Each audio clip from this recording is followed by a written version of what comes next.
Somos los mismos de siempre. Podcast número 4.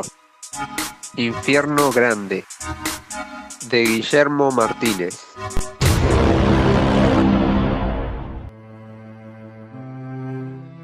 Muchas veces, cuando el almacén está vacío y solo se escucha el zumbido de las moscas, me acuerdo del muchacho aquel que nunca supimos cómo se llamaba y que nadie en el pueblo volvió a mencionar. Por alguna razón que no alcanzó a explicar, lo imagino siempre como la primera vez que lo vimos, con la ropa polvorienta, la barba crecida y sobre todo con aquella melena larga y desprolija que le caía casi hasta los ojos. Era recién el principio de la primavera, y por eso cuando entró al almacén, yo supuse que sería un mochilero de paso al sur. Compró latas de cerveza y yerba o café. Mientras le hacía la cuenta, se miró en el reflejo de la vidriera. Se apartó el pelo de la frente y me preguntó por una peluquería. 2 peluqueros había entonces en Puente Viejo. Pienso ahora que si hubiera ido a lo del viejo Melchor, quizá nunca se hubiera encontrado con la francesa y nadie habría murmurado. Pero bueno, la peluquería del Melchor estaba en la otra punta del pueblo, y de todos modos no creo que pudiera evitarse lo sucedido. La cuestión es que lo mandé a la peluquería de Cervino, y parece que mientras Cervino le cortaba el pelo, se asomó la francesa. Y la francesa miró al muchacho como miraba ella a los hombres.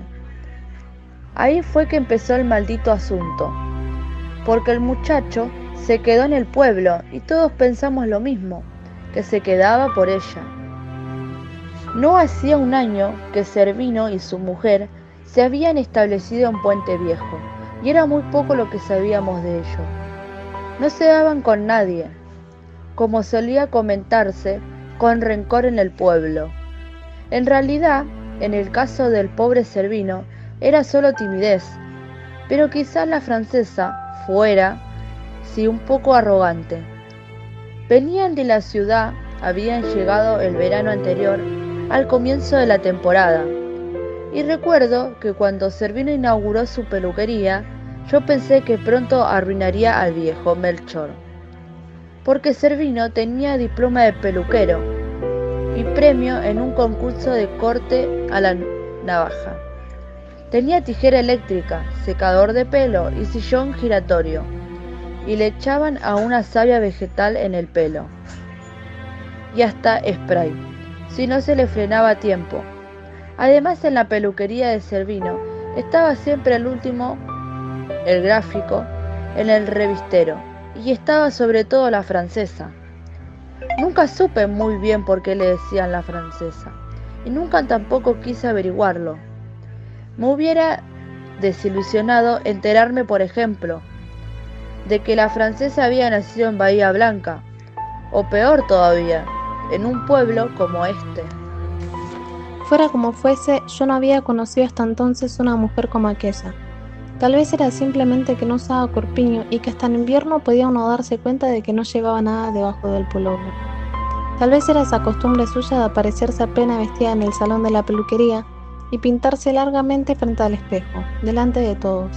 Pero no, había en la francesa algo todavía más inquietante que ese cuerpo al que siempre parecía estorbarle la ropa, más perturbador que la hondura de su escote.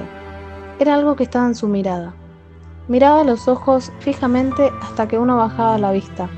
Una mirada incitante, promisoria, pero que venía ya con un brillo de burla, como si la francesa nos estuviera poniendo a prueba y supiera de antemano que nadie se la animaría, como si ya tuviera decidido que ninguno en el pueblo era hombre a su medida. Así, con los ojos provocaba y con los ojos desdeñosa se quitaba, y todo delante de Cervino, que parecía no advertir nada, que se afanaba en silencio sobre las nucas, haciendo sonar cada tanto sus tijeras en el aire. Sí, la francesa fue al principio la mejor publicidad para Cervino y su peluquería estuvo muy concurrida durante los primeros meses. Sin embargo, yo me había equivocado con Melchor. El viejo no era tonto y poco a poco fue recuperando su clientela. Consiguió de alguna forma revistas pornográficas que por esa época los militares se habían prohibido. Y después, cuando llegó el mundial, juntó todos sus ahorros y compró un televisor a color, que fue el primero del pueblo, Entonces empezó a decir a quien quisiera escucharlo que en Puente Viejo había una y solo una peluquería de hombres. La de Cervino era para maricas. Con todo, creo yo que si hubo muchos que volvieron a la peluquería de Melchor, fue, otra vez, a causa de la francesa. No hay hombre que soporte durante mucho tiempo la burla o la humillación de una mujer. Como decía, el muchacho se quedó en el pueblo. Acampaba en las afueras, detrás de los médanos, cerca de la casona de la viuda de Espinosa. Al almacén venía muy poco, hacía compras grandes para 15 o para el mes entero, pero en cambio iba todas las semanas a la peluquería. Y como costaba creer que fuera solamente a leer el gráfico, la gente empezó a compadecer a Cervino. Porque así fue. Al principio todo compadecían a Cervino. En verdad, resultaba fácil apiadarse de él. Tenía cierto aire inocente de querubín y la sonrisa pronta, como suele suceder con los tímidos. Era extremadamente callado y en ocasiones parecía sumirse en un mundo intrincado y remoto. Se le perdía la mirada y pasaba largo rato afilando la navaja, o hacía chasquear interminablemente las tijeras y había que toser para retornarlo. Alguna vez también yo lo había sorprendido por el espejo contemplando a la francesa, con una pasión muda y reconcentrada, como si ni él mismo pudiese creer que semejante hembra fuera su esposa. Y realmente daba lástima esa mirada devota, sin sombra de sospechas. Por otro lado, resultaba igualmente fácil condenar a la francesa, sobre todo para las casadas y casaderas del pueblo, que desde siempre habían hecho causa común contra sus temibles escotes. Pero también había muchos hombres que estaban resentidos con la francesa.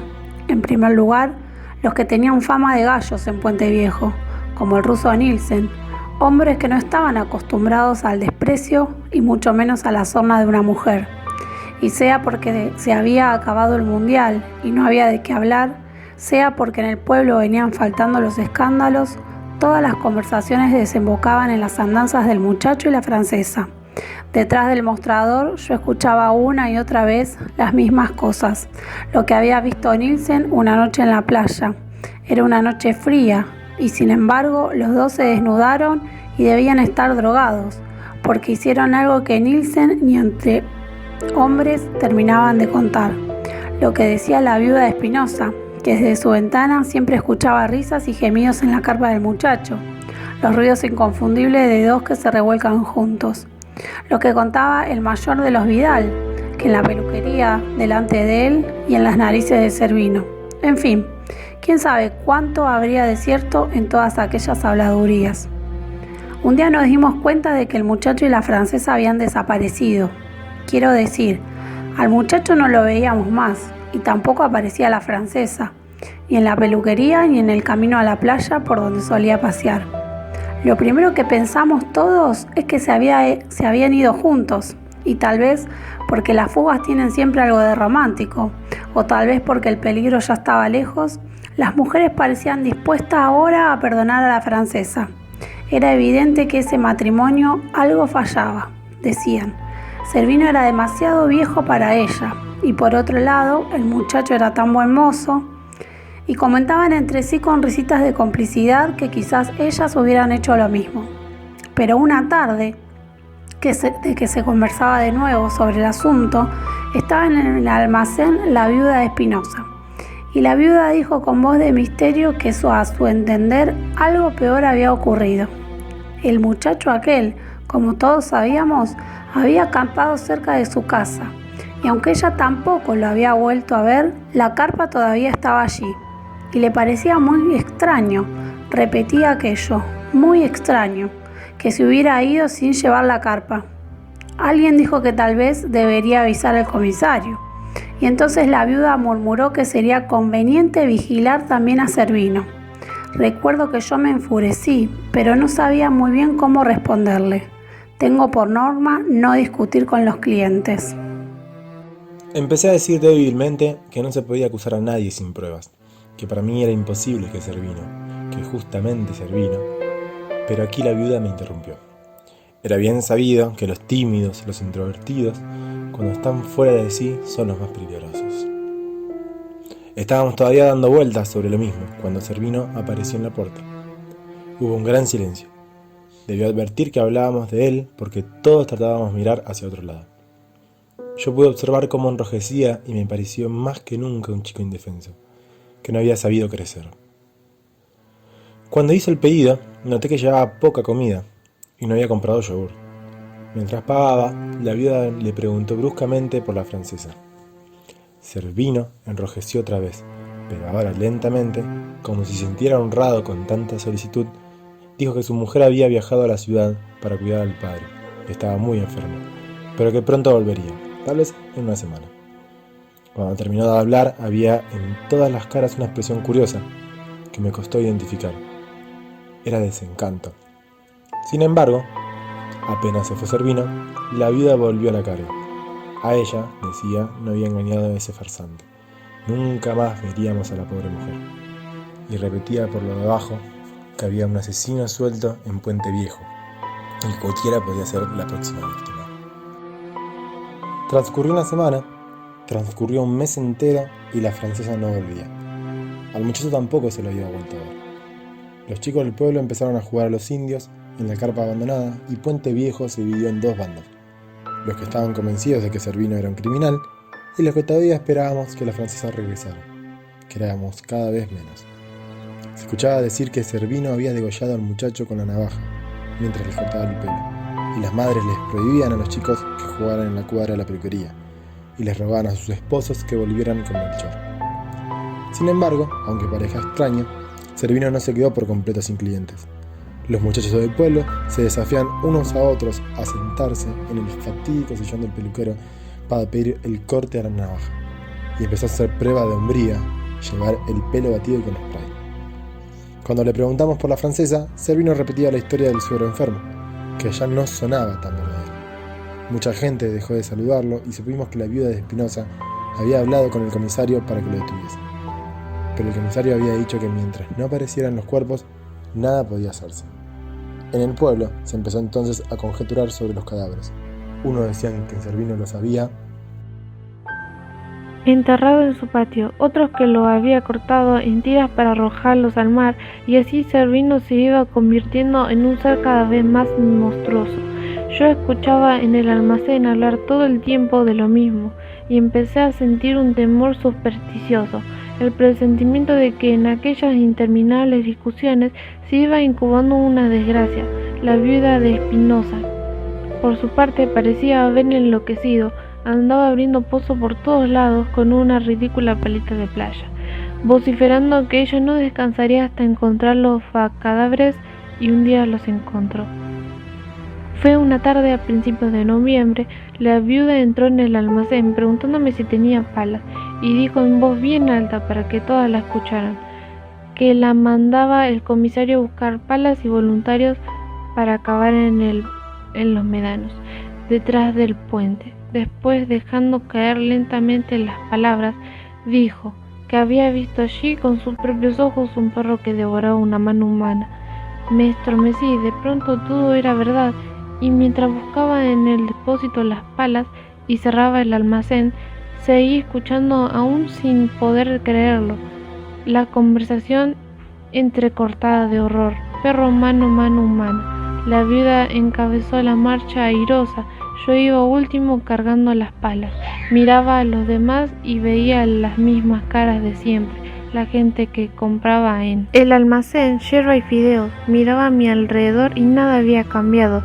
Ningún súbito vendaval, ningún desacostumbrado silencio. Era una tarde como cualquier otra, a la hora inútil en que se despierta de la siesta. Abajo se iban alineando las casas cada vez más pequeñas, y hasta el mar distante parecía polerino, sin acechanzas. Por un momento me pareció comprender de dónde provenía aquella sensación de incredulidad. No podía estar sucediendo algo así, no en Puente Viejo.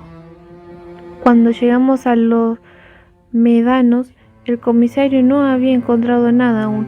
Estaba cavando con el torso desnudo y la pala subía y bajaba sin sobresaltos. Nos señaló vagamente en torno y yo distribuí las palas y hundí la mía en el sitio que me pareció más inofensivo. Durante un largo rato solo se escuchó el seco vaivén del metal.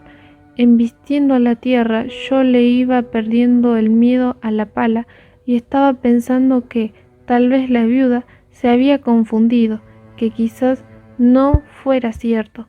cuando oímos un alboroto de ladridos.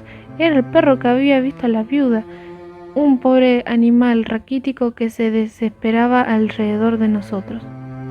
El comisario quiso espantarlo a cascotazos, pero el perro volvía y volvía, y en un momento parecía que iba a saltarle encima. Entonces nos dimos cuenta de que era ese el lugar. El comisario volvió a cavar cada vez más rápido. Era contagioso aquel frenesí. Las palas se precipitaron todas juntas y de pronto él... Comisario gritó que había dado con algo. Escarbó un poco más y apareció el primer cadáver. Los demás apenas le echaron un vistazo y volvieron enseguida a las palas, casi con entusiasmo, a buscar a la francesa. Pero yo me acerqué y me obligué a mirarlo con detenimiento. Tenía un agujero negro en la frente y tierra en los ojos. No era el muchacho.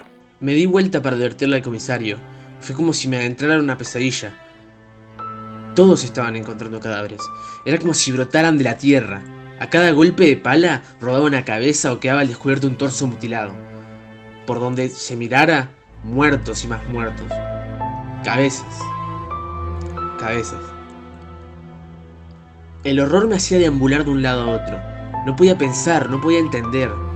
Hasta que vi una espalda acribillada y más allá, una cabeza con una venda en los ojos. Miré al comisario y el comisario también sabía. Nos ordenó que nos quedáramos ahí, que nadie se moviera, y volvió al pueblo a pedir más instrucciones.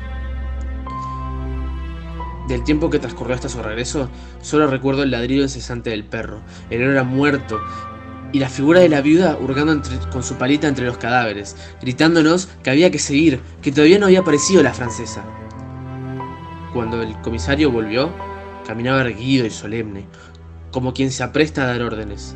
Se plantó delante de nosotros y nos mandó a que enterráramos de nuevo los cadáveres, tal como estaban. Todos volvimos a las palas. Nadie se atrevió a decir nada. Mientras la tierra iba cubriendo los cuerpos, yo me preguntaba si el muchacho no estaría también ahí. El perro ladraba y saltaba enloquecido. Entonces vimos al comisario con la rodilla en tierra y el arma entre las manos.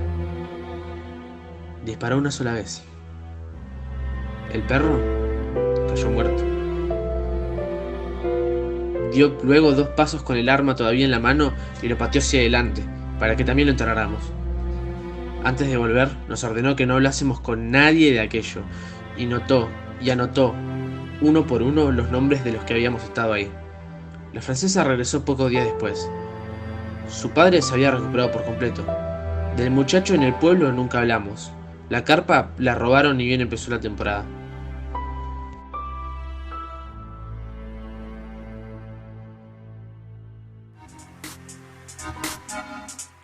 Luego de haber escuchado el cuento, te dejamos la siguiente actividad. En primer lugar, investiga cómo afectó la última dictadura cívico-militar a nuestra ciudad. Y en segundo lugar, pensá qué le preguntarías al presidente del Encuentro por la Verdad, la Memoria y la Justicia de Berazategui.